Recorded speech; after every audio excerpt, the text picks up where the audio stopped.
نحمده نصلي ونسلم على رسوله الكريم اما بعد قال النبي صلى الله تعالى عليه وسلم المسلم من سلم المسلمون من لسانه ويده او كما قال عليه الصلاة والسلام۔ ابو موسیٰ عشری رضی اللہ تعالی عنہ نبی پاک صلی اللہ تعالی علیہ وسلم سے روایت نقل کرتے ہیں، مسلمان وہ ہے جس کے ہاتھ اور زبان سے دوسرا مسلمان محفوظ رہے۔ یہ جو حدیث میں نے آپ کے سامنے پڑھی ہے، اب اس میں اس کا متن دیکھیں تو بالکل چھوٹا سا ہے، لیکن اس کا مفہوم کہ مسلمان وہ ہے جس کی ہاتھ اور جس کی زبان سے دوسرا مسلمان محفوظ رہے۔ اگر کسی کی زبان اور ہاتھ سے کوئی مسلمان محفوظ نہیں ہے، اس کا مطلب یہ ہے کہ وہ مسلمان نہیں ہے۔ اگرچہ مفتی یہ فتویٰ نہیں لگائے گا یہ کافر ہو گیا، مفتی ظاہراً یہی فتویٰ دے گا کہ یہ مسلمان ہے، لیکن حدیث کا مفہوم یہ بنتا ہے کہ اس کو اپنے آپ کو مسلمان کہلانے کا حقدار نہیں ہے کہ وہ کہے کہ میں مسلمان ہوں۔ جس طرح ایک آدمی نماز نہیں پڑھتا، اب مسلمان ہو اور نماز نہ پڑھے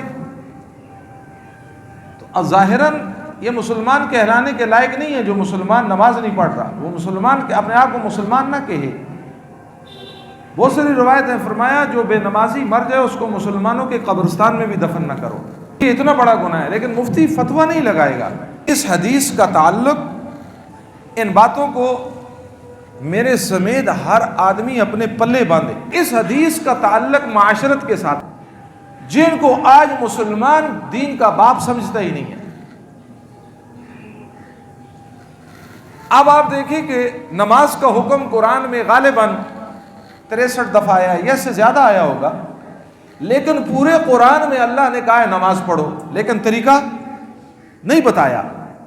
نماز کا طریقہ اللہ رب العزت نے امام الانبیاء صلی اللہ تعالی وسلم کی ذات عالی پہ چھوڑ دیا کہ آپ اپنی امت کو تعلیم دیں، لیکن جب معاشرتی احکامات کی باری آئی، جب معاشرت کی باری آئی تو اس کا سمجھانا اللہ نے اپنے نبی پر نہیں چھوڑا، اللہ نے خود سمجھایا، اللہ نے خود بتایا۔ سورہ حجرات ساری کی ساری معاشرت ہے۔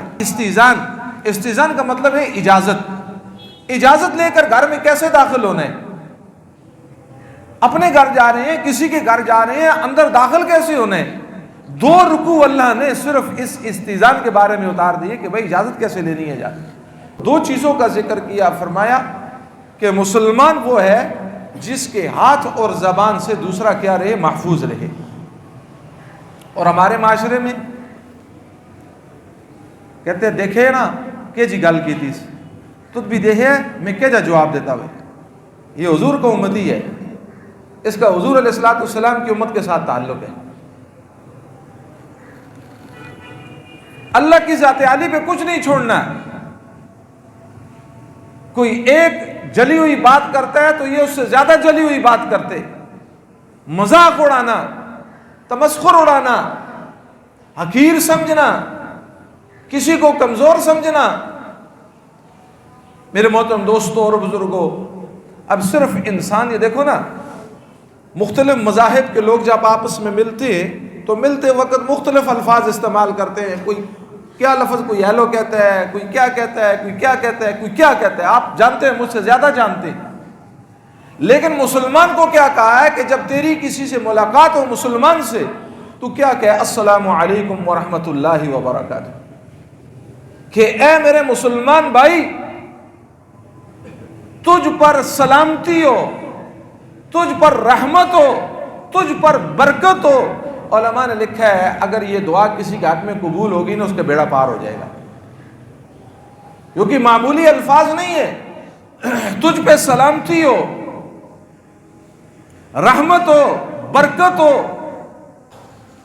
نماز کے بارے میں کتنی تاکید ہے کہ کسی صورت میں بھی جماعت سے نماز، حضور علیہ الصلوۃ والسلام نے فرمایا میرا جی چاہتا ہے میں اپنے مصلی پر کسی کو کھڑا کروں، وہ نماز پڑھائے، اور پھر میں چند نوجوانوں کو لوں، ان لوگوں کے گھروں میں جاؤں جو بلا عذر گھروں میں نماز پڑھ رہے ہیں، جا کر ان کے گھروں کو جلا دوں۔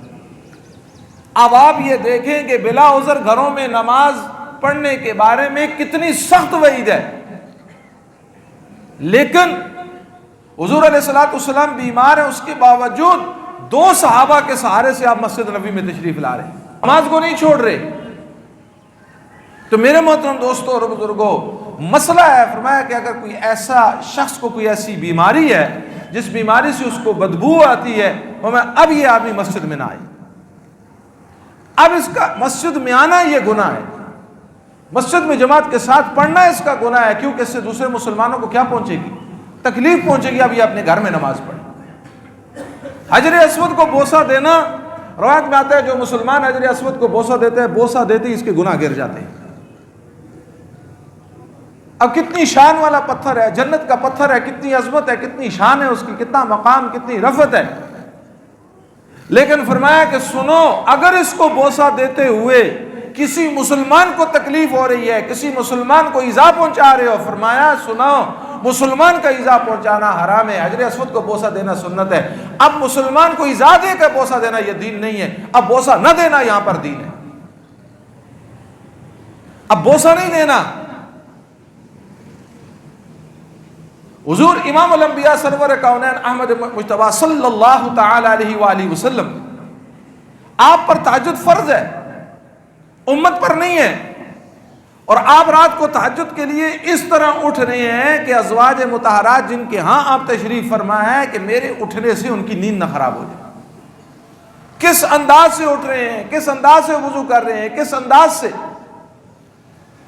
قرآن کی تلاوت، سارے اذکار سے افضل ذکر قرآن کی تلاوت ہے، باقی اذکار پیچھے رہ جاتے، اور قرآن کی تلاوت میں بھی سب سے افضل اونچی آواز میں پڑھنا۔ لیکن فرمایا کہ اگر تمہارے اس قرآن کی تلاوت کی وجہ سے کسی کو تکلیف پہنچ رہی ہے تو اب آہستہ پڑھو، تمہاری یہ عبادت ہے، تم اب اس کو آہستہ کرو تاکہ کسی کو تکلیف نہ ہو۔ سلام ہے، کتنا آپ دیکھیں کہ ایک آدمی سلام کے ذریعے سے دعا دے رہا ہے، دوسرے پر سلامتی بھیج رہا ہے، رحمت بھیج رہا ہے، برکت بھیج رہا ہے، لیکن فرمایا اب جب تم آئے تو تم دیکھ رہے ہو کہ وہ آدمی ذکر کے اندر مشغول ہے، عبادت کے اندر مشغول ہے، تلاوت کے اندر مشغول ہے، فرمایا اب تم نے سلام نہیں کرنا۔ اب ایک آدمی مسجد میں بیٹھا ہوا ہے، مسجد میں وہ ذکر کر رہا ہے، تلاوت کر رہا ہے، وہ اس کی تار اللہ کے ساتھ جڑی ہوئی ہے، اس کا رجوع اللہ کی طرف ہوا ہے۔ اب جب تم سلام کرو گے تو اس کا وہ جو اللہ کے ساتھ تعلق جڑا ہوا ہے وہ اس پہ خلل آ جائے گا۔ اب یہ ساری چیزوں کی رعایت میرے محترم دوستو کہاں پر رکھی جا رہی ہے؟ کوئی مسلمان دوسرے مسلمان کو تکلیف نہ دے، تلاوت کر رہا ہے، حتیٰ کہ کوئی اپنی مجلس میں بیٹھا ہوا ہے، 2-4 آدمی بیٹھے ہوئے ہیں، کسی مسئلے پر گفتگو کر رہے ہیں، کوئی ان کا ذاتی مسئلہ ہے، کوئی خاندانی مسئلہ ہے، کوئی ہے، وہ 4 آدمی بیٹھ کر اس مسئلے کو آپس میں گفتگو کر رہے ہیں۔ اب وہ اس کے اندر مستغرق ہے، انہماک ہے ان کے اندر، اوپر سے کوئی آدمی آیا، فرمایا تم نے اب ان کو سلام نہیں کرنا، کیونکہ ان سے ان کو تکلیف پہنچے گی۔ وہ جس معاملے کے اندر الجھے ہوئے ہیں، جس معاملے کے اندر وہ لگے ہوئے ہیں، تم بیٹھ جاؤ، جب فارغ ہو گئے پھر سلام کرو۔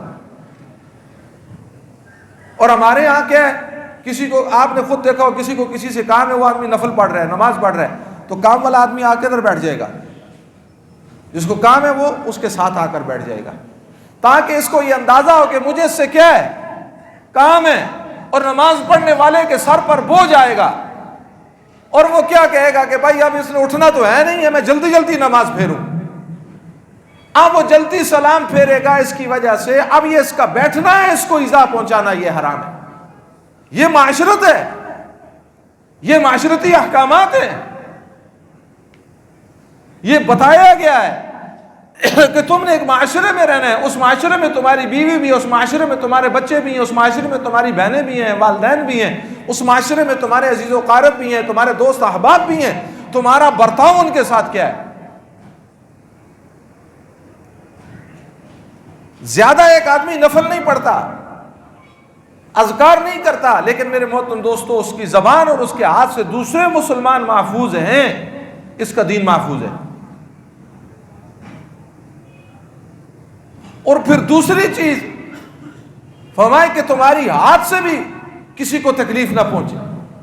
ہمارے گھروں میں کیا ہوتا ہے، اب یہ دیکھ رہے ہیں تو چھوٹی چھوٹی چیزیں ہیں، خاوند سمجھتا ہے بس میں تو گھر کا سربراہ ہوں، مجھے تو کوئی پوچھنے والا ہی نہیں ہے، میں تو کما کے لاتا ہوں، بیوی میرے ماتحت ہے، بچے میرے ماتحت ہیں، میرے لیے کوئی قانون نہیں ہے، لیکن بیوی کے لیے قانون ہے، بچوں کے لیے قانون ہے، میرے لیے کوئی قانون نہیں۔ گھر میں ایک جگہ ہے، ایک جگہ بنائی ہوئی ہے کہ یہاں تولیہ رکھنا ہے، یہاں پہ صابن رکھنا ہے، یہاں پہ ضرورت کی چیز رکھنی ہے، اس کی جگہ مقرر ہے۔ آپ نے بھی گھروں کے اندر اپنے گھروں کے اندر جگہ مقرر کی ہوئی ہے کہ یہ تولیے کی جگہ ہے، یہ صابندانی کی جگہ ہے، یہاں پر برش رکھا جائے گا، یہاں پر جوتے پالش کرنے کا سامان ہے، مختلف ترتیبیں ہوتی ہیں۔ آپ نے تولیے کو اٹھایا، منہ صاف کیا، جہاں بیٹھے تھے وہیں پھینک دیا۔ اب پیچھے سے دوسرا آیا، اس نے وضو کیا، اس کو تولیے کی ضرورت ہے، وہ گیلے ہاتھ گیلا چہرہ لے کے کبھی ادھر گھوم رہا ہے، کبھی ادھر جا رہا ہے، کبھی ادھر جا رہا ہے، دیکھا تولیہ تو وہاں پڑا ہوا ہے۔ اب بتاؤ اس عمل سے اس کو تکلیف ہوئی ہے یا نہیں ہوئی؟ اور علماء نے سراغتاً رکھا ہے کہ اس کا یہ عمل کرنا یہ حرام ہے، یہ گناہ کبیرہ ہے، اس کو بڑے گناہوں کے اندر شمار کیا گیا۔ یہ چھوٹا گناہ نہیں ہے، بڑا گناہ ہے، اس کا تعلق معاشرت کے ساتھ ہے، اس کا تعلق معاشرتی احکامات کے ساتھ ہے۔ جس طرح ہماری مسجد ہے، اس مسجد میں بات کر رہا ہوں، سپیکر ہے، اب مسئلہ یہ جتنے لوگ بیٹھے ہوئے ہیں ان کو بات سنانا مقصود ہے بس۔ اب اوپر والے سپیکر لگا دو اور اوپر والے سپیکروں سے آواز جا رہی ہے، گھر میں کوئی مستورات ہے، کوئی ماں بوڑھا ہے، کوئی بھی ہے، کوئی تلاوت کے اندر مشغول ہے، کوئی ذکر کے اندر مشغول ہے، کوئی اور معاملات کے اندر مشغول ہے، یہاں سے آواز جا رہی ہے۔ سیدنا عمر فاروق رضی اللہ تعالیٰ عنہ کے زمانے میں ایک صحابی تھے، مسجد نبوی میں آتے وعظ کرتے، آواز ان کی اونچی تھی، ان کی آواز جب اونچی تھی، سیدہ امی عائشہ صدیقہ رضی اللہ تعالیٰ عنہ کو اپنے حجرے میں ذکر عبادت کے اندر تکلیف ہوتی تھی۔ آپ نے سیدنا عمر فاروق رضی اللہ تعالیٰ عنہ کو پیغام بھیجا اور آپ نے فرمایا کہ اس شخص کو کہیں یا تو کہیں اور جا کر واز دے، اگر واز دینا ہے تو آواز آہستہ کرے۔ حضرت عمر فاروق رضی اللہ تعالیٰ نے اس کو سمجھایا، اس نے کچھ عرصہ تو کیا، پھر اس کے کچھ عرصے کے بعد پھر وہی روٹی۔ حضرت عائشہ صدیقہ رضی اللہ تعالیٰ نے پھر حضرت عمر کو بتایا، حضرت عمر رضی اللہ عنہ نے فرمایا باز آ جاؤ ورنہ میں تمہارے اوپر لاٹھیوں کو توڑوں گا، اس کام کو چھوڑ دو۔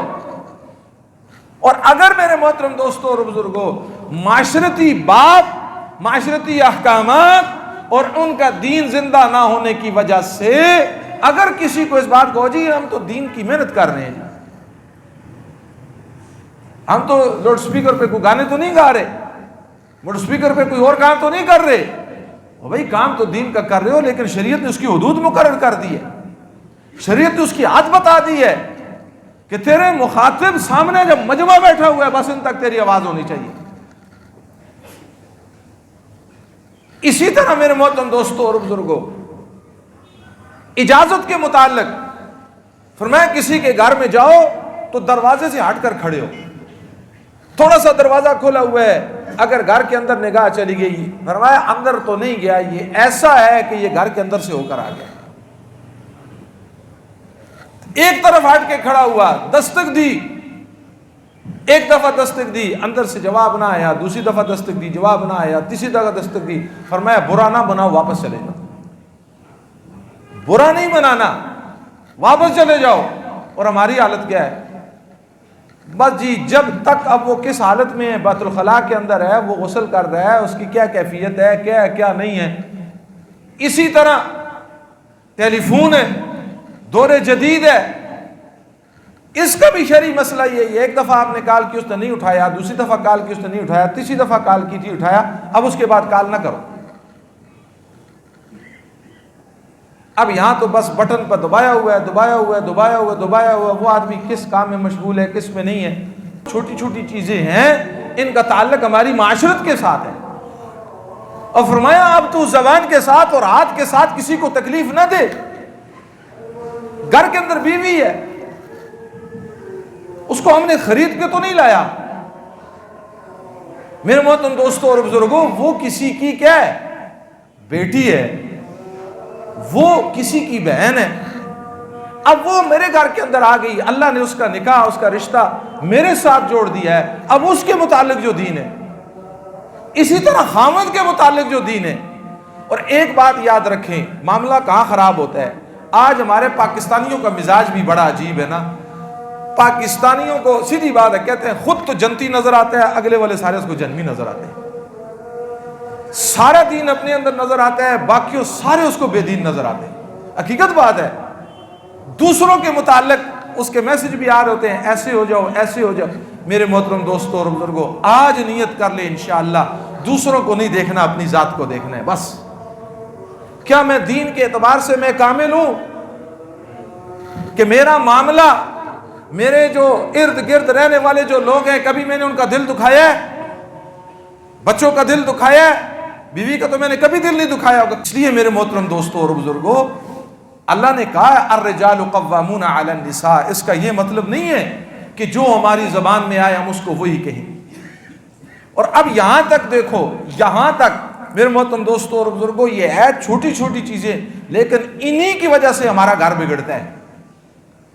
اب میں بازار کے اندر آیا، میں جب یہاں پہنچا، آپ میں سے کوئی معتقد اعتقاد کرنے والا محبت والا مل گیا. اس نے کہا شاہ صاحب نہیں جی، کھانا تو یہی کھانا ہے. آپ نہیں حضرت آپ نے یہی کھانا ہے. اور وہاں جب گھر سے نکلا تو بیوی نے کہا تھا جی آج میں آپ کے لیے اسپیشل ڈش بنا رہی ہوں، آپ نے کھانا کدھر کھانا ہے؟